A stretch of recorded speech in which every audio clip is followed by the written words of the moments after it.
teacher performance index.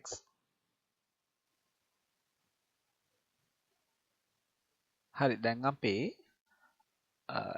teacher performance index එක ඇතුලේ account එකක් create කරගත්තා. ඒ create කරගත්ත account එක දැන් අපට නැවත වතාවක් log වෙනකොට බලන්න පුළුවන්. අපිට log වෙන්න පුළුවන් username password දීලා. log වුණාම පළවෙනියටම පෙන්නනවා your email is not verified. Please check your inbox. එතකොට ඔයාලගේ inbox එකට මේ වෙනකොට ඇවිදින් තියෙනවා ඊමේල් එකක්. අපි ඒක බලන්න ඕනේ. ඒක බලලා එකෙන් verify කරලා ඉන්න ඕන.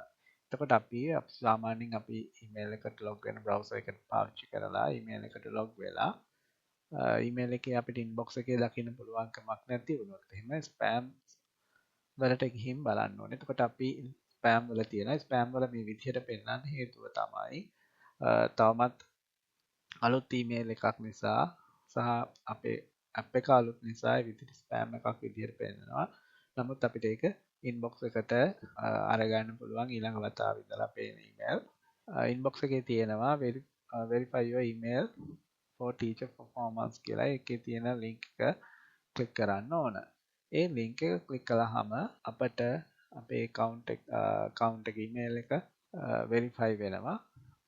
අපේ account එකට ආපුවම email verified successful කියන message එක පෙන්නනවා. දැන් ඔන්න ඊළඟට ඔයාලා හදපු account එක සහ ඒකට දුන්න details ටික බලා ගන්න පුළුවන්කම තියෙනවා. ඒකේ මෙතනදී නැවත වතාවක් අපට ඕන නම් edit කරන්න පුළුවන්. එහෙමත් නැත්නම් වෙනස්කම් කරන්න පුළුවන්. ඊළඟට අපට කරන්න තියෙන්නේ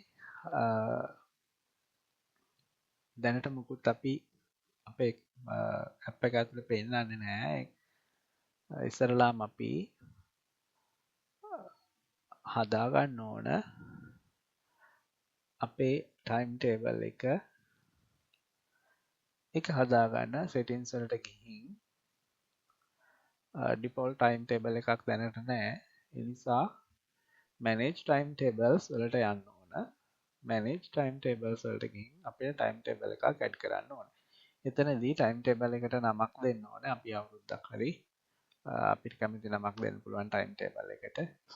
අපිට පාසල් කිහිපයක වැඩ කරනවා නම් උනත් time tables කිහිපයක් හදාගන්න පුළුවන්. time table එක දුන්නායින් පස්සේ period කීයක් තියෙනවද කියන එක දෙන්නට ඕනේ. අපි 7ක් තියෙනවා නම් 8යි කියලා මෙතනදී ලබා දෙනවා. මොකද ඉන්ටර්වල් එකත් ඇතුළත් වෙන්න ඕන නිසා ස්ලොට් ප්‍රමාණය තමයි එතනදී අහන්නේ.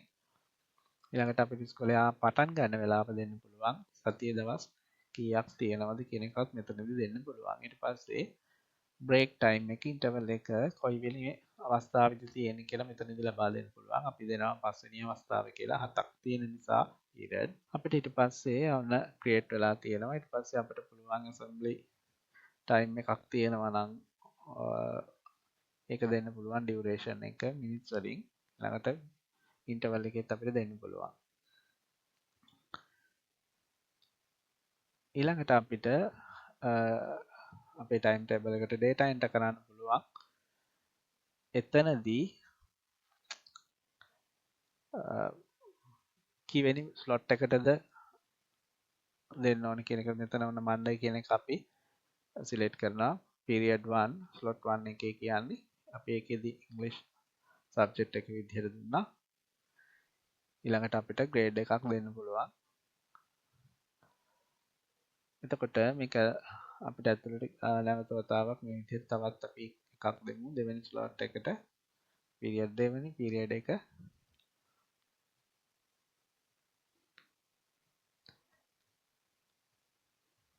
ඒ විදිහට ලබා දුන්නාම අපට පුළුවන් අපේ time table එකට data enter කරන්න.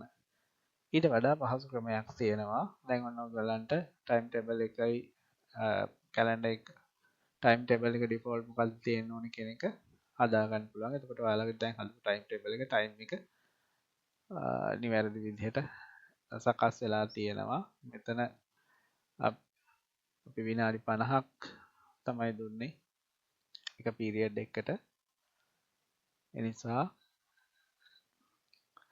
ෆුල් ටයිම් ටේබල් එක නැවත වතාවක් ඔයගොල්ලන්ට ගියපුවාම බලන්න පුළුවන් මේ විදිහට ෆුල් ටයිම් ටේබල් එකම පෙන්නනවා සකස් කරගත්ත විදිහට. ඊට පස්සේ එතනදී අපිට පුළුවන් ටයිම් ටේබල් එකට අපි සුපුරුදු පරිදි ටයිම් ටේබල් එකක් ලියනකොට ලියන විදිහටම ෆුල් ටයිම් ටේබල් එක මෙතනදී හදන්න අවශ්‍ය විදිහට data enter කරගන්න පුළුවන්.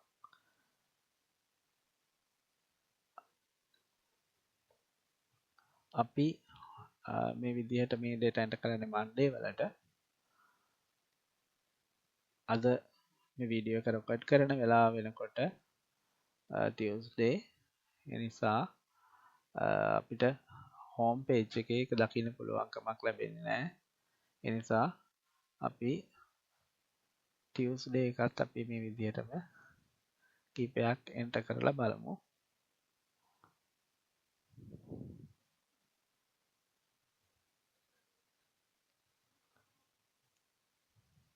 මේ විදිහට ඔයාලගේ ටයිම් ටේබල් එක ෆුල්ෆිල් කරගන්න ඕන.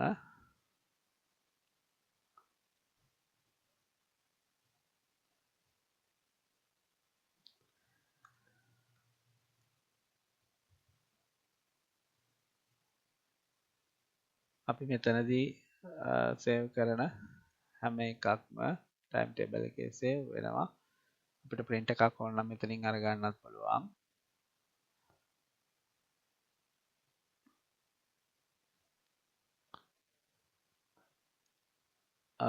අද දවසත් එක්ක අද දවසට අදාළව ටයිම් ටේබල් එකේ මේ විදිහට පෙන්නනවා. අපිට ඕන නම් මෙතනින් delete කරන්නත් පුළුවන් අවශ්‍ය නම්. එහෙම නැත්නම් එතන edit කරන්නත් පුළුවන්.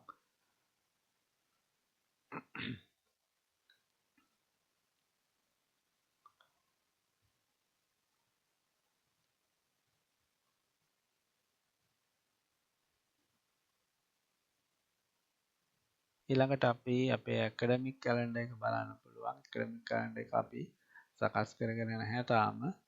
අපි දැනට public holidays ටික විතරයි අපිට automatically පෙන්නන්නේ.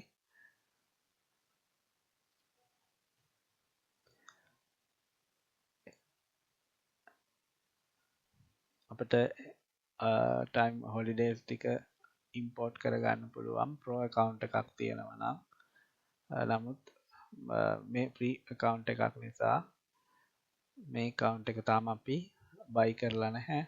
ඒ නිසා අපට පුළුවන්කමක් නැහැ ඒ දේවල් access කරන්න.